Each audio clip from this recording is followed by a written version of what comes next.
Hello, my name is Vernitia Shannon. I'm a lawyer in Atlanta. I am the chairperson of the Friendship Baptist Church Disability Awareness Ministry. And I'm the CEO of a disability advocacy group called Disability Awareness. I was a person that was very active before my injury. Well-educated, traveled around the world, well-rounded. I was the director of a statewide campaign. Running around this state, where are my poll watchers? Where are my poll watchers? Never thinking that they might have to pay attention to certain issues that people with disabilities had at the polls. You know, you walk in a room before an injury like this, before you have a person with a disability. Everybody assumes that you know what you're talking about. After the disability, they assume you can't. And they treat you differently. My first thought was, they're not ready for me in a wheelchair.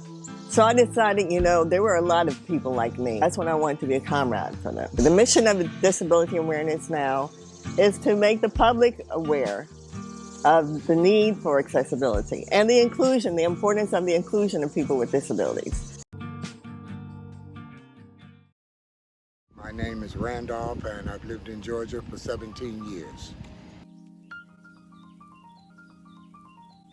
Clear instructions, because sometimes people cannot really understand how to vote or the machines, if they change the machines or anything, they don't know those particular machines. So clear instructions will help them be able to go through the process of voting. My voting experience has been very good. However, I do believe they need to advertise more about disabled people, that they need to either go up and tell somebody that they're disabled, since they let the disabled in front of the lines. They need to let them know or advertise that being disabled, you don't have to wait in those lines, because that's probably why a whole lot of disabled people don't want to vote.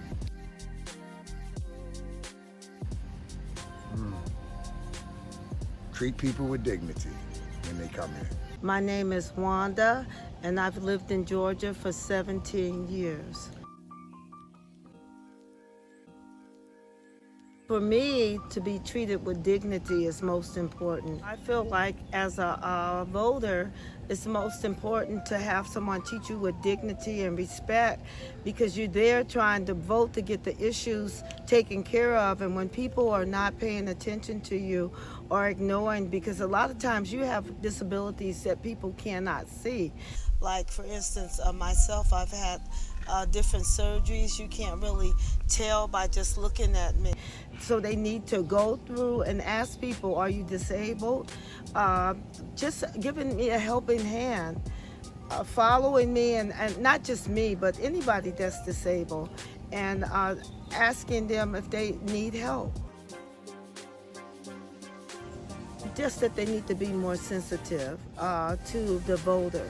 Remember, the voter's there to help everyone out, the community out. And the more they treat the disabled with dignity and respect, the more the people will get out and vote. My name is Linda. I've lived in Georgia for nearly 20 years, though I have to add that I've only been voting in Georgia for the past 14 years, because that's when I became a citizen and was able to vote. I would like to say that the most important thing is respect, because respect presumes equity. And I would love for people who are working in such important locations to ask if assistance is needed, and then provide assistance if it is. Don't assume that people will need assistance. Don't assume that you know what the answer is. Listen and communicate to find out what is required.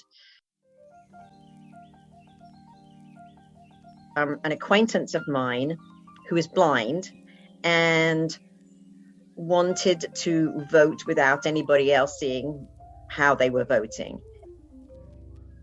And they were having difficulty with the process of the vote, and because of the requirement now that we have a paper ballot and then we put it back in again, and that's something very difficult to describe to somebody to do independently. But this person said that the poll worker did everything that they could to ensure that this person's vote was indeed private, even though the circumstances were tricky around it. Wasn't that it was an easy thing to do, and how much that meant to this acquaintance of mine. They were telling people because it was such an important thing.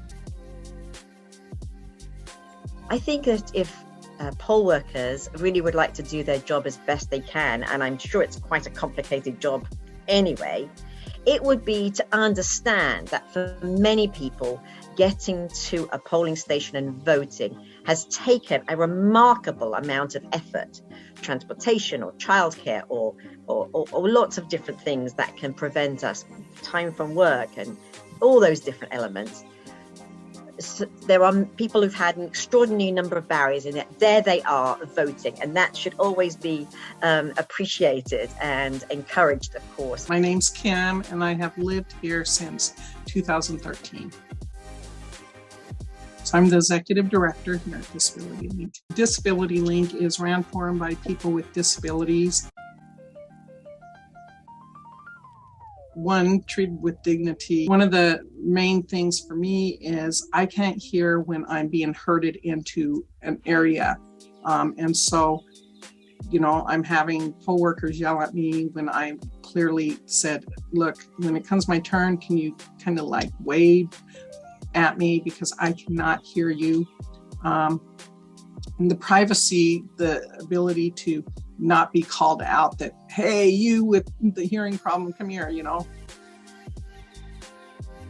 The lack of disability awareness, even when I go up and say, look, I understand we're in kind of a hurry here for many people or whatever, but I cannot hear. And so when you tell me go here, go there, I may need you to actually show me where it's at. So what's really negative for me is I have to go to each different station and say that.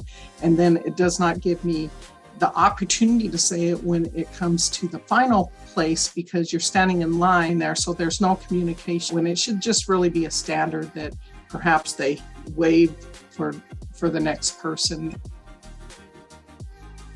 I witnessed where poll workers, just because someone has a disability, whether they have a speech impairment or they're a wheelchair user, sometimes they're treated as if they're not intelligent enough to really vote. And that's not the case. Most of my staff have either a bachelor's or a master's degree, and a few have a doctorate's degree. And so we're just people out there voting, just like a person without a disability. And so we should be given that same kind of treatment.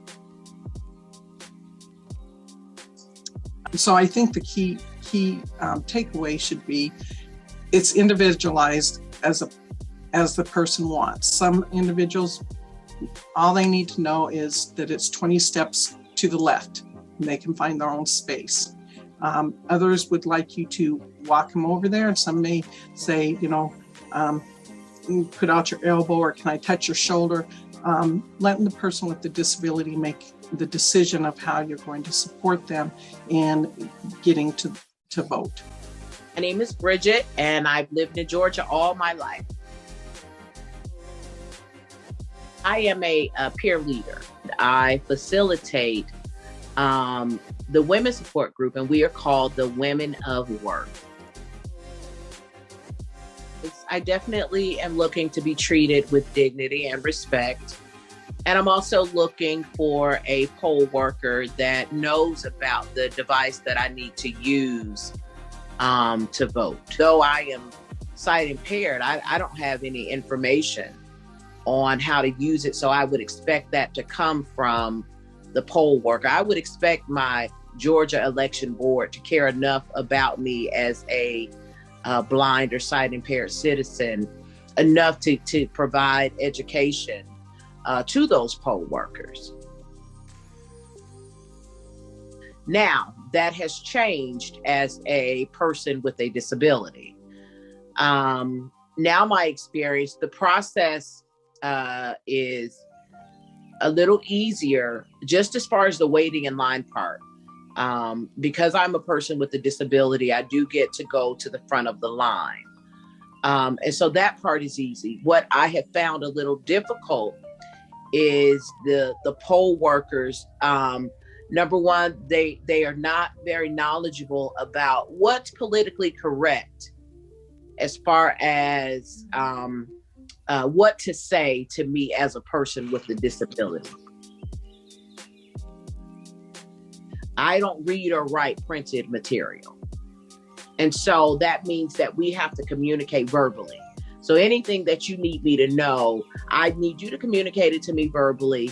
If you have some instruction for me to go here, there, or over there, I would need you to be, more descriptive and more directional. For instance, if you need me to go to the red chair, tell me there's a red chair to your right. If you reach out your right hand, you'll feel the chair. That's the type of thing that I'll need from you. Just, tell me exactly what you need me to do. Also, if you'll allow me to use you as a sighted guide. So if you'd hold your elbow out for me, I'll grab it. And if you could direct me, sight guide me to where I need to be for the machine. And then once we get to the machine, if you be so kind as to, unfortunately, you can't use words like it's here or it's there. You have to tell me it's over here to the right. It's over here to your far right. It's okay to say it's here, but you have to have a little bit more instruction past it's here. If it's over here to the left, tell me that it's over here to the left. And if you take 3 steps ahead, you'll be even closer to it. That's what I mean when I say more descriptive and more directional directions.